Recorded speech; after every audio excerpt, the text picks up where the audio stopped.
This Wimbledon men's tennis preview here on the Sports Gambling Podcast Network is brought to you by Underdog Fantasy. Get up to a $1,000 deposit match when you sign up at underdogfantasy.com and use the promo code SGPN. That's underdogfantasy.com and the promo code SGPN. Honestly, I'm feeling nervous right now, Olene. It gets you back, to last year. When I lift it, when I hold it, the feelings like it was yesterday. Game, set match, Alcaraz. 2023 was really unexpected. I couldn't think that I was able to win the tournament, so I ended up winning the tournament and gave me a lot of confidence, on grass. Then going to 2024, that was a great feeling. I just can't feel better right now. The last 2 months for me has been unbelievable, and the confidence is pretty high. So let's see how it's gonna be. This tournament hopefully gonna be the same thing in the last 2 years.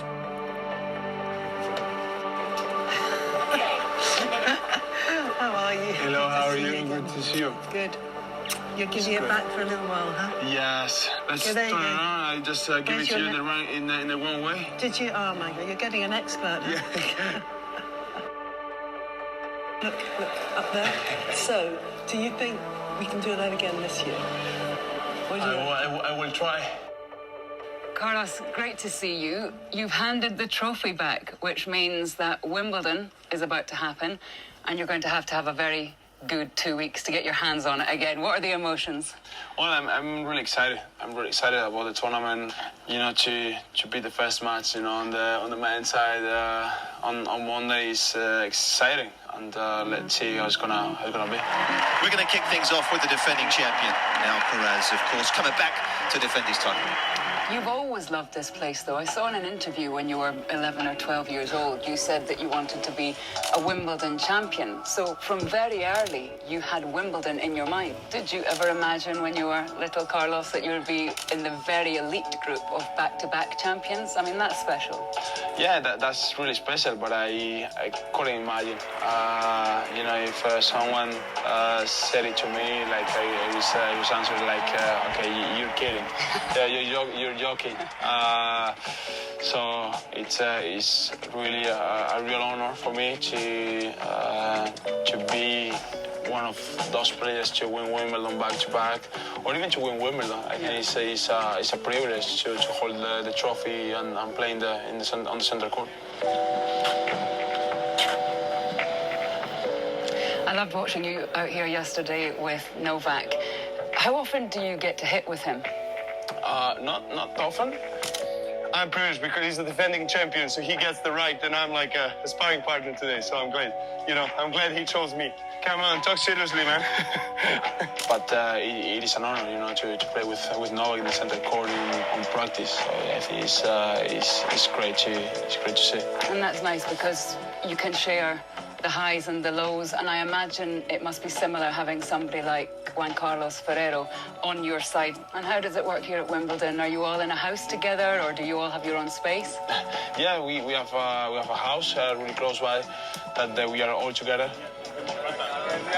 I really like that because sometimes I don't feel like I'm in a tournament. Yeah. It's just a family, and we just chill out all together, playing board games. It's great to switch off your mind a little bit and then come to the tournament even stronger.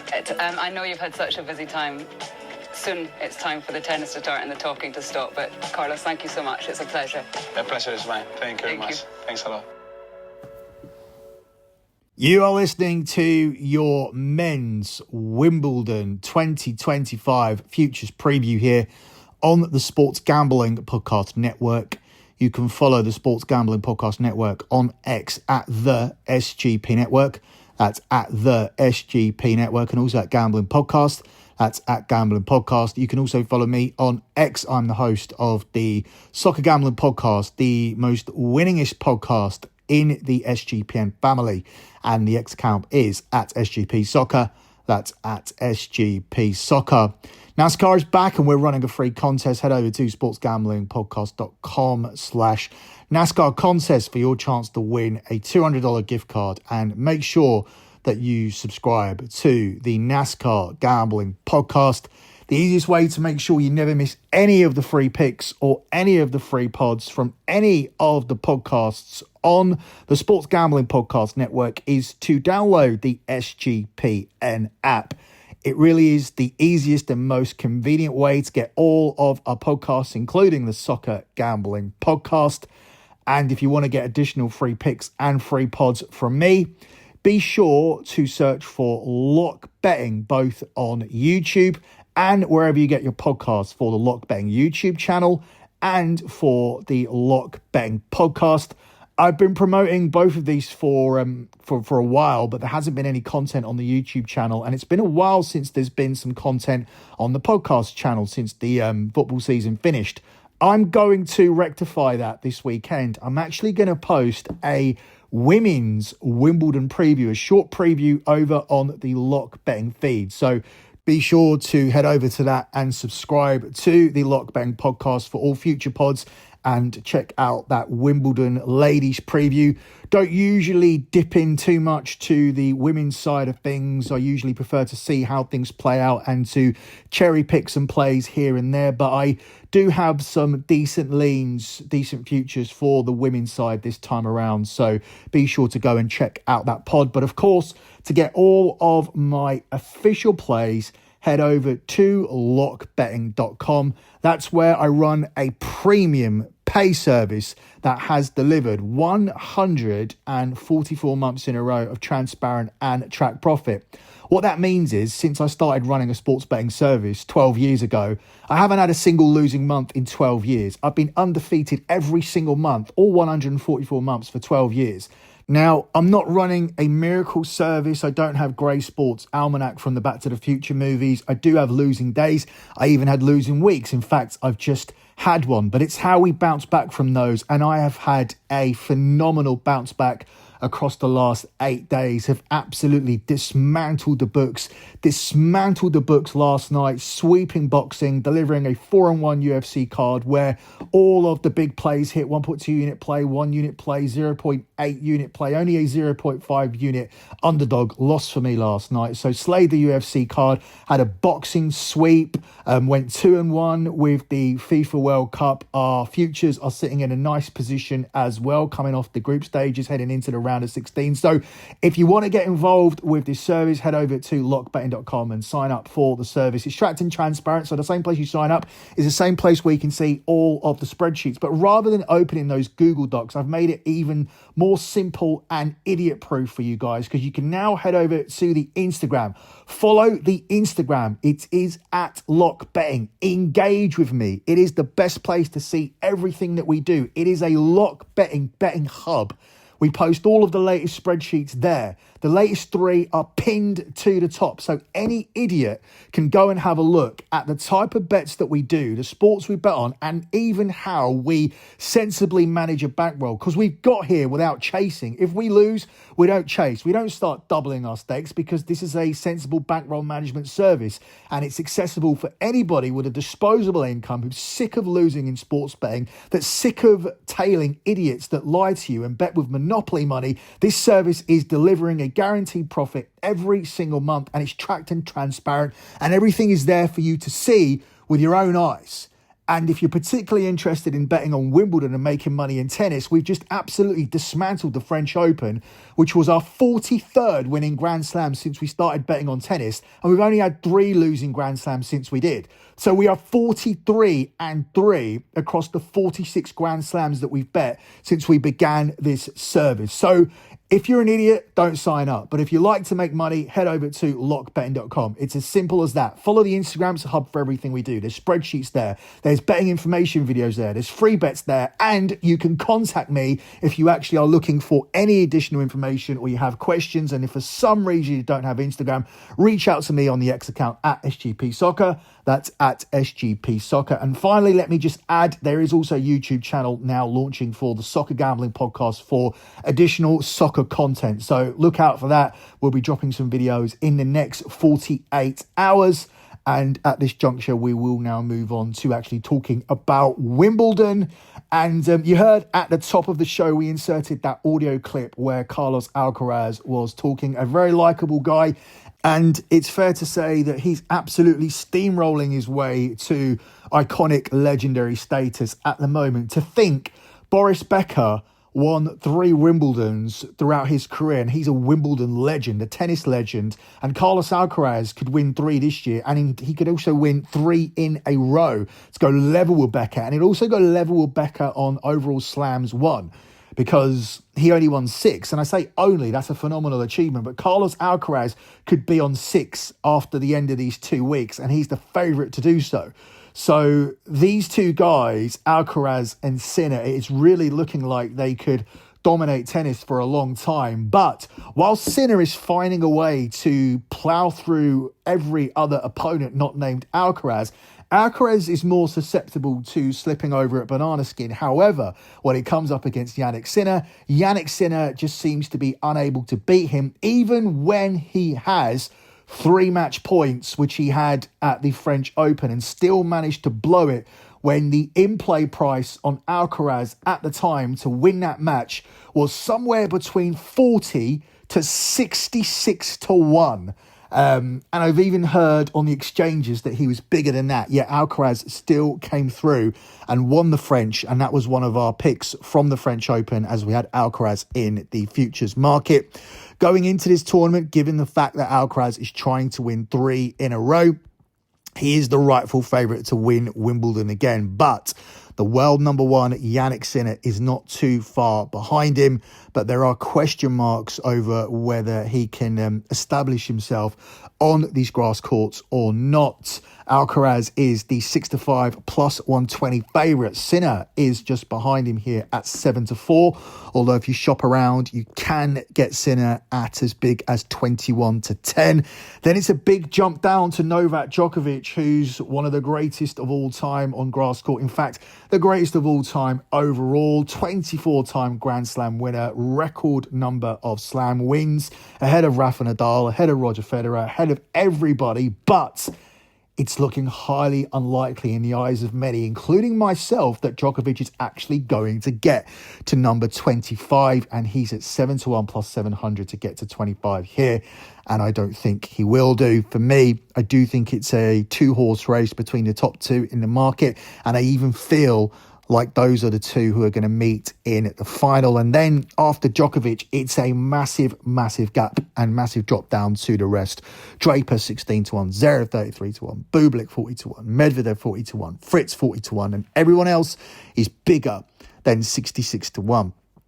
I think we'll talk about these individuals as we run through the quarters. So we're going to run through this quarter by quarter. We're going to talk about each individual. We're going to talk about their chances of winning each particular quarter, and talk about their chances of winning the overall tournament as well, and talk about a few permutations in terms of who they might end up playing en route to certain stages in the tournament. So before we do that though, let me take this quick pause to tell you guys we're brought to you by MyBookie.ag. MyBookie is your place to bet on every sport, including the MLB, WNBA, golf, your football futures, the FIFA Club World Cup, WWE, and of course Wimbledon itself. So if you want to get involved, head over to MyBookie.ag and use our promo code SGPN to get yourself a 100% deposit match up to $1,000. Terms and conditions apply, but that's MyBookie.ag and the promo code SGPN.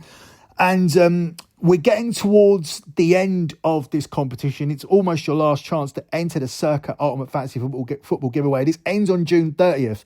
So make sure you take your opportunity to enter the Circa Resort and Casino Ultimate Fantasy Football Giveaway, which is a chance for a 12-person league to draft in Vegas and be treated like VIPs during your stay, which includes a limo ride to and from the airport, a 5K tab for stadium swim, and a hotel stay for you and 11 of your mates. And I've said this many times, if you don't have 11 friends, just shoot me a DM and I'll be there in Vegas. I've just come back from Vegas. I've just come back from Circa and Stadium Swim. Stayed there for my VSiN spot preview in the Club World Cup, and it was unbelievable. And if you like sports betting and you like sitting at a sportsbook and you want a one-off experience like no other by going to Stadium Swim, then you absolutely have to go here. And if you don't win a competition, you can still go and get 15% off all Circa properties with our personal promo code SGP15. But before you use that, just use your last couple of days to enter. Head over to sportsgamblingpodcast.com/circa to enter. That's sportsgamblingpodcast.com/CIRCA to enter the competition. Let me also utilise this pulse to tell you guys about Underdog Best Ball Romania, and that is happening all summer long, and they're giving away $50 million in prizes, including $2 million to first place. No waiver wire, no arguments about trades. Best ball is the best way to play fantasy football, and it's also a great place. Underdog's a great place to play pick'em in general. So head over to Underdog Fantasy, use our promo code SGPN to claim your special pick'em first time deposit offer up to $1,000 in bonus credits. That's underdogfantasy.com and the promo code SGPN. And finally, you've heard us talk about Rhythm before, and of course you now know by now they've dropped a game-changing feature called Power Trends. These are AI detected patterns where Rhythm's model has consistently won and has a high ROI. Power Trends are updated daily, exclusive to Rhythm, so no touts, no noise, just clean data-backed bets. And you can get involved and download the Rhythm app now and check out Power Trends, and you can start betting smarter. We've sweetened the deal by giving you a 7-day free trial of this over at Rhythm. And you can get this by going to sportsgamblingpodcast.com/rhythm.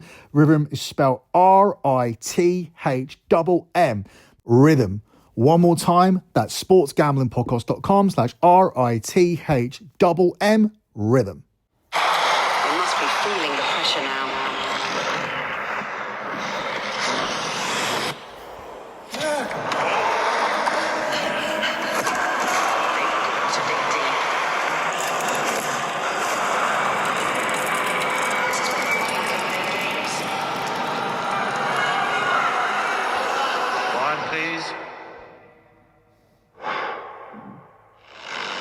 But this is Wimbledon.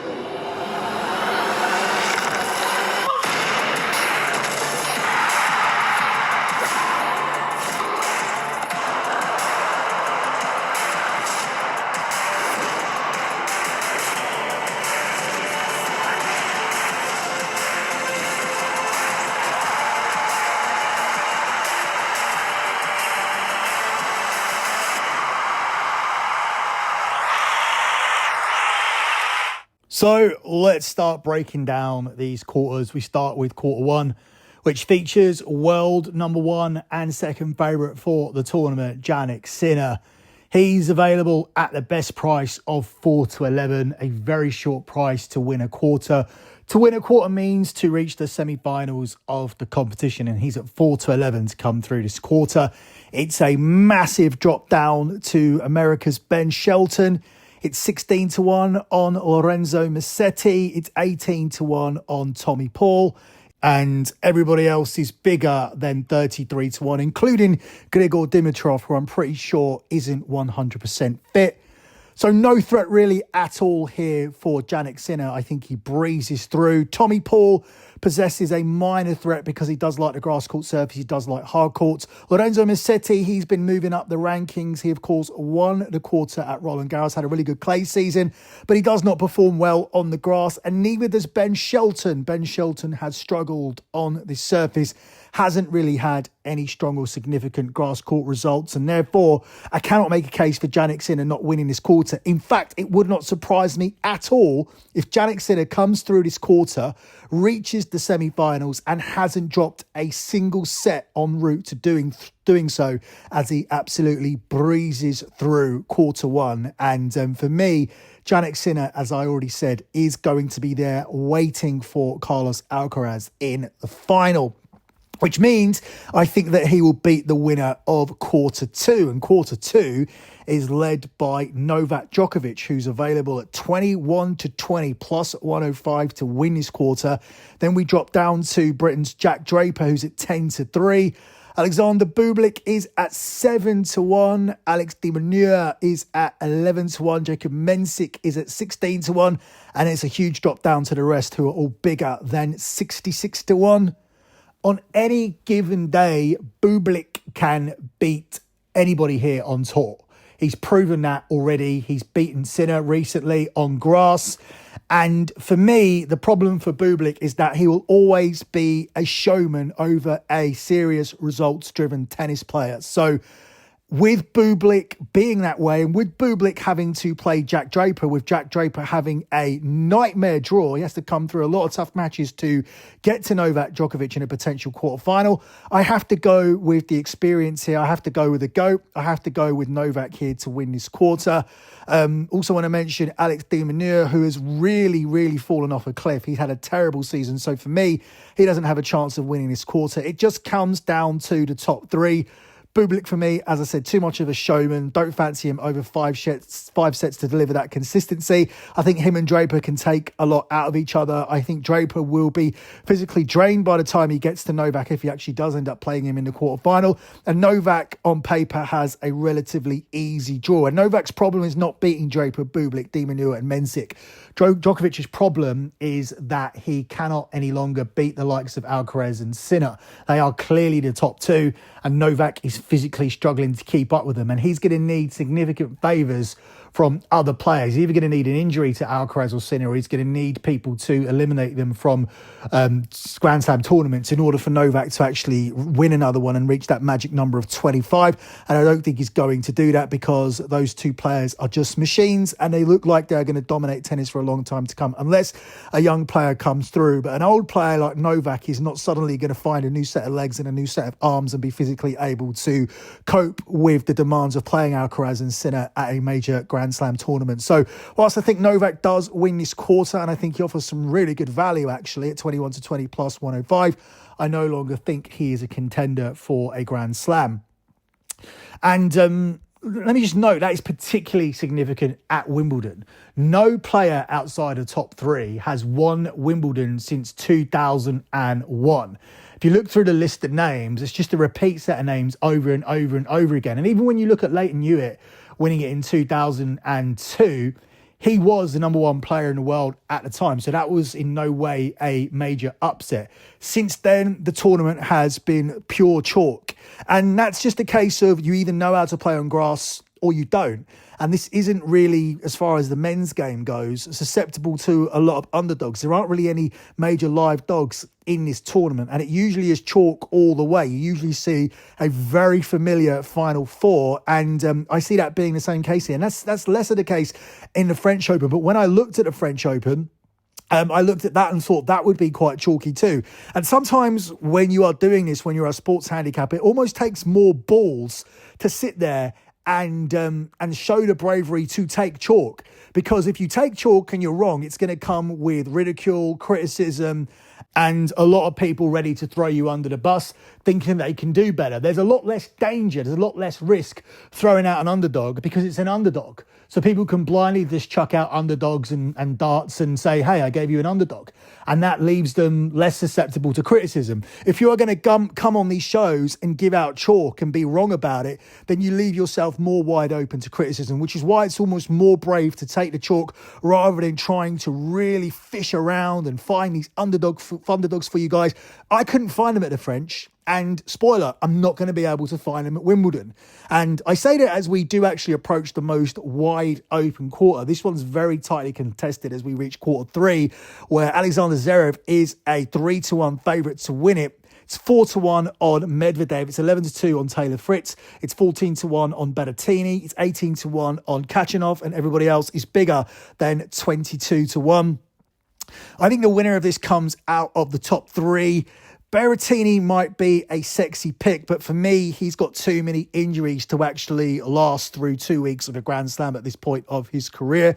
Khachanov, he is a underperformer on the surface. I don't think he's a big fan. Gabriel Diallo could be dangerous. He's a bigger price, but that would be me, I think, just fishing around trying to find this underdog.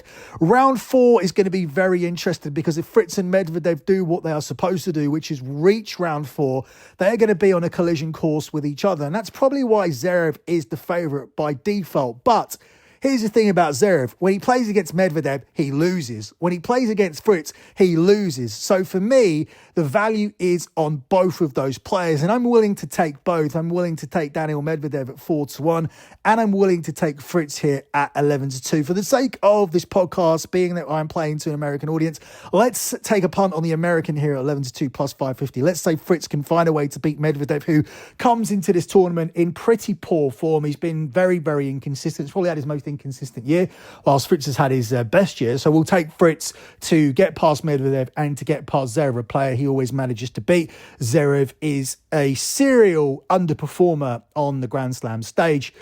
We close out with quarter 4, where Carlos Alcaraz, like Sinner, was a significant favourite for his quarter. Carlos Alcaraz is a significant favourite for his quarter. He's available here at 2-7 minus 350. And the jump down to the next guy is 22-1. And that's João Fonseca. And he is a rookie prospect. He's touted as a future world number 1. But there's really nothing to say that he's going to perform here on the grass. He didn't do massively well at the French Open at Roland Garros, a surface that's more suited to his game, where he's more experienced. So I don't really see why he is the second favourite here. Holger Rune's the third favourite. He's at 25-1. His career has taken a little bit of a nosedive. Talon Griekspoor is at 33-1. He could be dangerous on the grass. So could Rublev at 33-1. And so can Tiafoe at 50-1. He's given Alcaraz a decent game before and has almost knocked him out. Has almost been a couple of holes away from knocking him out. But ultimately, I'm trying to really reach here to make a case for anybody to be competitive here in this quarter, much like I was in a Sinner quarter. It's not going to happen. Alcaraz is going to blow through this quarter. Sinner's going to blow through his quarter. And I think whoever they face, whoever comes through quarter 2 and 3, and I've predicted Novak and Taylor Fritz, Alcaraz and Sinner will get the better of those two, and I think they're on course to meet in the final, which is available at 8-5 plus 160 for Alcaraz and Sinner to meet in the men's Wimbledon final. Your lock here on the show is going to be on them to win their quarters, though, in a parlay. We're going to take Sinner to win quarter 1, and we're going to parlay it together with Alcaraz to win quarter 4, rather than taking them to reach the final. I do think they'll reach the final, so you're free to sprinkle on that at plus 160 at 8-5, but I'm going to take the safer option here, and I'm going to parlay them to win their quarters here at 3-4. I think this is a very, very strong play, even though it seems chalky. I think there's a real chance that they could even get there without dropping a single set. Their quarters are not competitive at all, and they are undoubtedly the number 1 and number 2 players in the world, not just when it comes down to rankings, but in terms of how they're playing at the moment. Sinner in particular, he is just not losing to anybody ranked below him, even though he did recently lose to Bublik. It's very, very rare. Alcaraz, he can slip over a banana skin. And it's fair to say, in the eyes of many, that Sinner's best chance of winning this Grand Slam is for Alcaraz to actually slip over a banana peel en route to the final. But I think his draw is just too easy. The only time I really see Alcaraz being tested is in said semi-final against whoever comes through quarter 3. And I've predicted to be Taylor Fritz. But it could, of course, be Daniil Medvedev, who last year knocked out Jannik Sinner. Jannik Sinner, of course, could be seriously tested by Novak, who's, of course, a legend and multi-time Wimbledon winner, and he can turn it on at any time on the grass. He's already knocked Carlos Alcaraz out of a Grand Slam this year when he found something a little extra in order to knock him out of the Australian Open, and also found a way to raise his level to beat Carlos at the Olympics last year to win the gold medal. So Djokovic on any given day can find it, which is why we capped this at the two guys winning their quarter. As for who wins it, if they actually do come up against each other, it's hard to argue against Carlos Alcaraz because he has won it 2 years in a row and he does have Sinner's number. But what I will say is that I'm not a big fan of this Carlos Alcaraz, Emma Raducanu partnership. The two are playing in the US Open, and it has been all the talk leading into Wimbledon. Obviously, she's grinning about it and she's loving it, but her career is absolutely nosedived. It's nosedived since she won the US Open back in 2021, which was obviously a fluke, but she did go on to win it. since then, she's done absolutely nothing. She's been living off endorsements. She's one of the richest women's tennis players in the world without actually having to do anything on court. So to keep her longevity going by tying herself to Carlos Alcaraz is great for her. But it's not good for Carlos Alcaraz, who's a serious player, number 2 in the world, 5-time Grand Slam winner, has won 2 Wimbledons in a row and is going for a 3rd.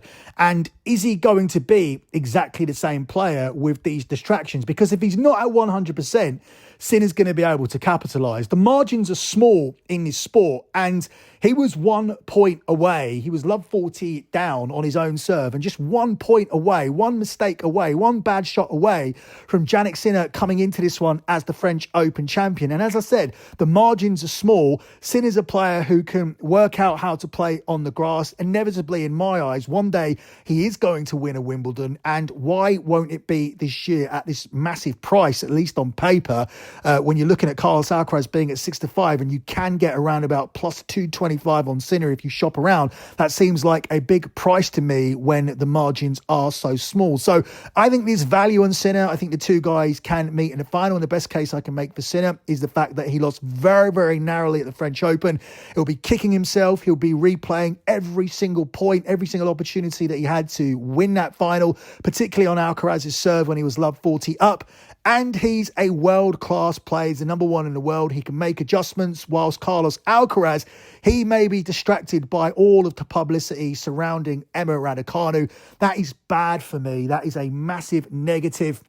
Unless Carlos Alcaraz isn't fazed by it, unless it's not something that unsettles him at all. For me, I would find it unsettling. I've seen it historically unsettle people when there's anything going on that isn't related to your sport. If it's anything related to outside the court activity, which is what all this stuff with Emma Raducanu is, because they haven't actually played together and won't play together to the US Open. It's completely unnecessary bringing this to the forefront now. And what you're probably also going to see is Emma Raducanu, once she's out of the tournament early, which she will go out early because she's now shit, popping up suddenly at Alcaraz's matches and taking focus off Carlos Alcaraz whilst they continuously show her sitting next to the Alcaraz box. This is all bad for me going into this tournament, and it all leads me towards having a sprinkle on Jannik Sinner rather than Carlos Alcaraz, because despite the fact that he has Sinner's number, despite the fact that he comes into this one as a 2-time Wimbledon champion, despite the fact there's this narrative out there that grass is Sinner's worst surface, Sinner will work it out. Sinner is still very, very young, and he is the number 1 player in the world, and he was 1 point away, 1 winner away, 1 unforced error away from winning the French Open and coming into this one as the Roland Garros champion. So for me, the value here is on Jannik Sinner. But these two meeting in the final for me is inevitable, and that's why you have the lock here on the show for both of them to win their quarter. That's it for me. Don't forget to check out the women's futures preview over at Lock Betting. Good luck with all your bets as always, and thanks for listening.